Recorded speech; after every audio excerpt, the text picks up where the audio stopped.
Hi, Nick Morris, Tobacco Road, Harley Davidson, Triumph Raleigh, doing another tech talk. You'll notice I don't have any parts to hide behind today because today we're going to talk about myths. There's a few of them in the motorcycle industry, and they're kind of true but kind of not. And there's just some clarification that I want to give you on some of these terms and some of the reasons and other things that deal with these. So the first one I'd like to talk about is back pressure. Back pressure is really a misnomer. It's honestly a couple of things. It's velocity and it's reversion. The reversion wave inside of your exhaust pipe sucks in the next charge for the intake. So back pressure refers a lot to removing baffles from your bike or keeping them in. When you remove the baffles, imagine a garden hose just laying there running open, how the water kind of comes out real sloppy. Now, if you put your thumb over the end of that garden hose, that's similar to what happens when you add a baffle to your pipe. When you add the baffle, it creates velocity, moves the air a lot quicker out of your exhaust pipe, and then creates a reversion wave to suck in that next intake charge when the intake valve opens.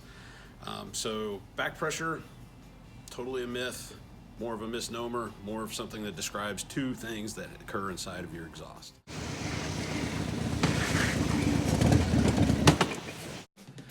The next thing that I'd like to talk about are your tires. Again, ever got a set of tires put on and the guy says, oh, be real easy on those for about the first 50 to 100 miles. You want to wear the release agent from the mold off of the tires. That's simply not the case. When the rubber is vulcanized, a lot of things are added to it. You have silica in there. You also have petroleum.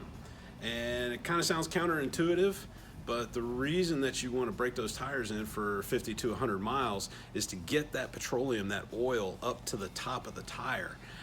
It's actually running it through a heat cycle to heat up that oil and get it up to the top. And what that does is it makes the rubber soft and pliable, good and sticky, and then you can ride the crap out of it and take corners just how you like. So there's only one company that I understand actually uses a release agent. I just can't imagine people spraying PAM into a tire mold to get the tire to come back out. And I believe, and I could be mistaken, don't quote me on this, but I believe it is Avon that actually uses one of those. All the other manufacturers, Metzler, Dunlop, Michelin, haven't used them in many years. But again, the reason is to get that petroleum up to the top of the tire and make it soft, pliable, and grippy. And it takes heat cycles to do that, which is why you have to run the tires for 50 to 100 miles to break them in.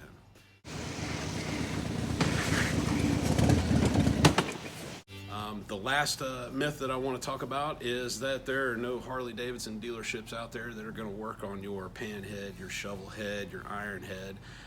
Here at Tobacco Road, Harley Davidson, I have 2 iron head projects downstairs right now, a pan head downstairs, and 3 shovel heads that we're working on. So if you do need attention to one of those models, feel free to bring them by. We'd be happy to take a look at them. It's especially conducive to the winter.